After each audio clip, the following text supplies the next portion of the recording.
আমি খুন করলেও যদি আমার ফাঁসি হয়, মুসলমান খুন করলেও যদি তার ফাঁসি হয়, তাহলে আর এই হিন্দু মুসলমানের জন্য আলাদা আইন রাখার দরকার কি, আমি তাও তো বুঝে উঠতে পারছি না। যে ওই ট্রিপল তালাক যেটা, সেটা মানে বেআইনি ঘোষণা করে কিন্তু মুসলমান সমাজের মেয়েরা ভারী খুশি হয়েছিলেন। এই দুটোকে ওদের মেনে নেওয়া উচিত, এবং এতে কিন্তু মুসলমান সমাজের ক্ষতি তো হবে না, উল্টে লাভই হবে। যে মুসলিমদের যে সাকসেশনের অ্যাক্ট, যেটা আর কি ইনহেরিটেন্সের, তার ফারাজ বলে মানে ক্যালকুলেশন করা, সেটা মর্মান্তিক ঝঞ্ঝাটের ঝামেলার ব্যাপার। তাও মুসলমানদের ক্ষেত্রে এমন ভয়ঙ্কর আইন যে বাবা মারা গেলে তার অভিভাবক বা মা নন, তার কাকা যার সঙ্গে তার বাবার চরম বিরোধ ছিল তিনি তার অভিভাবক হবেন কিংবা ঠাকুরদাদা হবেন। নেহেরু কেন হিন্দু কোড বিলটা এনেছিলেন? তখনই তো ইউসিসি আনতে পারতেন, তখন ঘাটা দগদগে ছিল, কেউ কিছু বলতে পারত না। তাই এটা তো 1955 সালে যখন Hindu Hindu marriage act, Hindu laws, যেটা কোডিফাইড হিন্দু ল যেটা ছিল 1955 আগে, তো আমরা শাস্ত্রীয় হিন্দু ল দিয়ে গভর্ন হতাম। মুসলমানরা চিরকাল শরিয়া দিয়ে হয়েছে, খ্রিস্টানরা তাদের আইন মানে তাদের যা ধর্মীয় আইন দিয়ে হয়েছে। এখন 1955 মানে 54 থেকে যখন 53-54 থেকে যখন এগুলো আলোচনা আরম্ভ হয়, আমি এখনো বুঝে উঠতে পারিনি নেহেরু কেন হিন্দু কোড বিলটা এনেছিলেন। তখনই তো ইউসিসি আনতে পারতেন, তখন ঘাটা দগদগে ছিল, কেউ কিছু বলতে পারত না। উনি হিন্দুদের জন্য করলেন, মুসলমানদের জন্য বা খ্রিস্টানদের জন্য করলেন না। তাতে মুসলিম সমাজের কি উপকার হলো, বা খ্রিস্টান সমাজের কি উপকার হলো, পার্সি সমাজের কি উপকার হলো, আমি এখনো জানি না। দুষ্ট লোকেরা বলে যে ওর বোন বিজয়লক্ষ্মী পণ্ডিত আনফর্চুনেটলি যখন বিধবা হয়ে যান, শাস্ত্রীয় হিন্দু ল থেকে ওর তো রাইট প্রপার্টিতে থাকতো না, শ্বশুরবাড়ির সম্পত্তিতে ওর একটা মেনটেনেন্স ছিল। উনি হিন্দু সাকসেশন একটা আনলেন বোনের বেনিফিটের জন্য, সেকশন 14-এ, যাতে তার লাইফ ইন্টারেস্ট যেগুলো থাকবে সেগুলো পার্মানেন্ট হয়ে যাবে তার বলে। একটা কথা কি জানো, যদি ব্যক্তিগত কোনো স্বার্থের জন্য আমি কোনো রকম আইন প্রণয়ন করি, তাহলে কিন্তু সমাজের মঙ্গল হয় না। 55 সালেই মানে ইউনিফাইড একটা সিভিল কোড করতে পারতেন সকলের জন্য।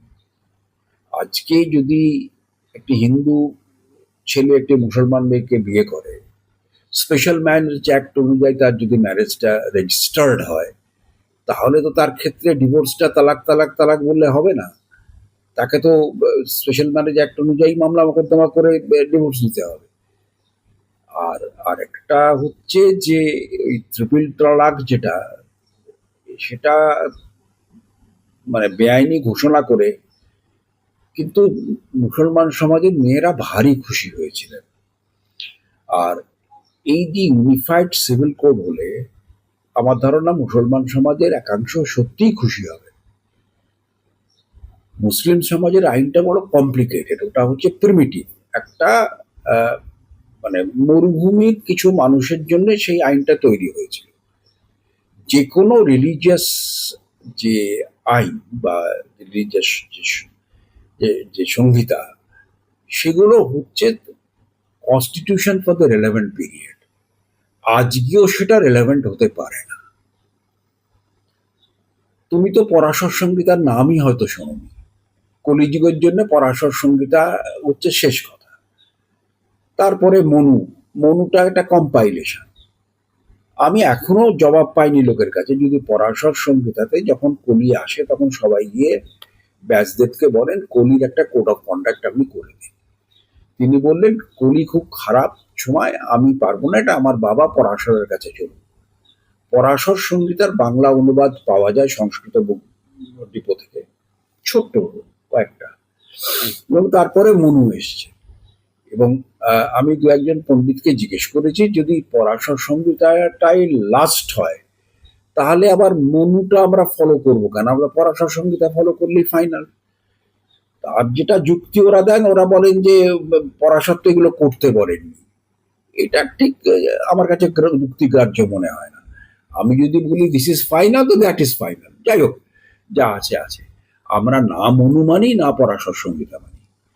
ফর্চুনেটলি আমাদের সমাজে চৈতন্যদেবের পর থেকে একের পর এক বাঙালি সমাজে, বাঙালি হিন্দু সমাজে রিফর্মার এসছেন। চৈতন্যদেব, রাজা রামমোহন রায়, ঠাকুর শ্রী রামকৃষ্ণ, বিবেকানন্দ, আর এদিকে শিক্ষা দীক্ষার ক্ষেত্রে বিদ্যাসাগর, স্যার আশুতোষ, শ্যামাপ্রসাদ বাবু, এরা অনেক কিছু করেছে। তো আজকে যদি সকলের জন্য সমান আইন হয়, আমি খুন করলেও যদি আমার ফাঁসি হয়, মুসলমান খুন করলেও যদি তার ফাঁসি হয়, তাহলে আর হিন্দু মুসলমানের জন্য আলাদা আইন রাখার দরকার কি, আমি তাও তো বুঝে উঠতে পারছি না। এবং অনেক ইসলামিক কান্ট্রিতেও মানে বহু বিবাহ এটা করতে গেলে কিন্তু অনেক রকম নিয়ম কানুন মেনে করতে হয়। সেটা আমাদের এখানে তো সেটা কিছু নেই। এখন যদি হয়, আমার ধারণা মুসলিম মেয়েদের ভারী সুবিধে হবে। আর দ্বিতীয় কথা হচ্ছে, যেহেতু যাক, আমি আর কন্ট্রোভার্সিতে যাব না, আমি যেটা বলতে চাই যে মুসলমান বা খ্রিস্টানরা কনসেপ্ট অফ অ্যাডাপশন নেই। তারা যদি কোনো সন্তানকে, কোনো ছেলে বা মেয়েকে অ্যাডাপ্ট করতে চান, তারা maximum guardian adoption and guardianship act অনুযায়ী অ্যাডপ্ট করতে পারেন, মানে অ্যাডপ্ট তো নয়, গার্জেনশিপ নিতে পারেন। তাও মুসলমানদের ক্ষেত্রে এমন ভয়ঙ্কর আইন যে বাবা মারা গেলে তার অভিভাবক বা মা নন, তার কাকা যার সঙ্গে তার বাবার চরম বিরোধ ছিল তিনি তার অভিভাবক হবেন কিংবা ঠাকুরদাদা হবেন। তো এটা যদি আজকে গিয়ে হয় যে বাবা মারা গেলে মা অভিভাবিকা হবেন, এটাই তো বাঞ্ছনীয় পদ্ধতি। বাবা মার চেয়ে তো আর সন্তানের জন্য ভালো কথা আর অন্য কেউ চিন্তা করতে পারে না। তো বাবু আসছে, ভালোই হবে, ভালোই হবে। এবং আমার নিজের ধারণা এটা আজ থেকে 70-75 বছর আগেই আসা উচিত ছিল, আমাদের স্বাধীনতার পরে পরে। এবং তখন শাস্ত্রীয় লয়ের বদলে হিন্দু কোড বিলের বিরুদ্ধে বহু লোক আপত্তি করেছে, বহু লোক আপত্তি করেছে, এটা তো আমাদের ধর্মে হাত দিচ্ছে। সতীদাহ প্রথা বন্ধের সময় বহু লোক হাত দিয়েছে। এমনকি বিদ্যাসাগর মশাইও বহু বিবাহ সম্পর্কে আইন করার ব্যাপারে খুব একটা উৎসাহিত ছিলেন না। তিনি বলেছিলেন এটা আপনিই বন্ধ হয়ে যাবে, মানে বিদেশি শক্তিকেও বেশি আমাদের ধর্মের ব্যাপারে ইন্টারফেয়ার করতে দিলে এটা ভালো হচ্ছে খারাপ হবে, সেটা তো আলাদা প্রশ্ন। কিন্তু আজকে যদি তুমি আর আমি পাশাপাশি বসে আছি, আমাদের দুজনের যদি দুরকম আইন কেন হবে? একরকম আইন থাকাই তো ভালো। আর অসুবিধাটা কোথায় হচ্ছে সেটা তো আমি এখনো বুঝে উঠতে পারলাম না। যে মুসলিমদের যে সাকসেশনের অ্যাক্ট, যেটা আর কি ইনহেরিটেন্সের, তার ফারাজ বলে, মানে ক্যালকুলেশন করা, সেটা মর্মান্তিক ঝঞ্ঝাটের ঝামেলার ব্যাপার। বিধবা 1/10 বেশি পাবেন না। 4 জন বিধবা থাকলে 4জনই 1/10 মধ্যে 1 ভাগ করে পাবেন। মেয়েরা সম্পত্তির অংশ পাবেন, ছেলেরা যা পাবেন তার অর্ধেক পাবেন। তো আজকে ভাই যদি হিন্দু সমাজে তো মেয়েদের মানে মানে দায় ভাগে যদিও বা কিছু ছিল, মিতাক্ষরায় তো ছিলই না সেভাবে। তো যদি তারা পেয়ে থাকে, তো এদের পেলে বা সমান সমান পেলে অসুবিধা কি আছে? আর এটা দেখবেন সমাজে মেয়েদের সংখ্যা হয় বেশি ছেলেদের চেয়ে। সব প্রাণী সমাজেও তাই, সব সমাজেই তাই।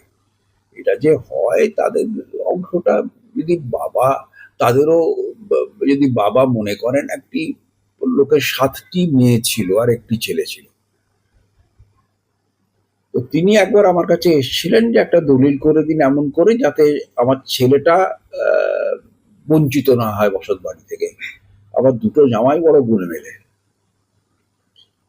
8 ভাগ করলে বসত বাড়িটা কিছুই হবে না, মাঝখান থেকে বিক্রি হয়ে যাবে, আমার ছেলের মাথা থেকে ছাদ চলে যাবে। তো সেটাকে আমার যা আইনের বিদ্যে বুদ্ধি ছিল অ্যাডভাইস করেছিলাম। তো আমার হচ্ছে যে মানে যদি এখন তো যদি একরকম আইন হয়, যদি কেউ মনে করে বসত বাড়িটা তার ছেলেকে দেবেন, মুসলমানরা দিতে পারবেন। মুসলমানরা তো উইল করে পুরো সম্পত্তি দিতে পারেন না, সুন্নিরা তো পারেনি না, শিয়ারা খানিকটা পারেন। কিন্তু কথাটা হচ্ছে যে আমার সম্পত্তি আমি কাকে দেব না দেব সেটাও শাস্ত্র ঠিক করে দেবে।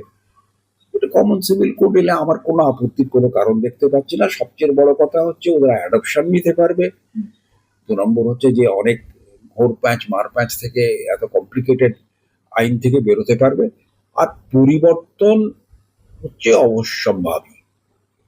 পরিবর্তন এবং মৃত্যু এই দুটো অবশ্যম্ভাবী। এই দুটোকে ওদের মেনে নেওয়া উচিত এবং এতে কিন্তু মুসলমান সমাজের ক্ষতি তো হবে না, উল্টে লাভই হবে।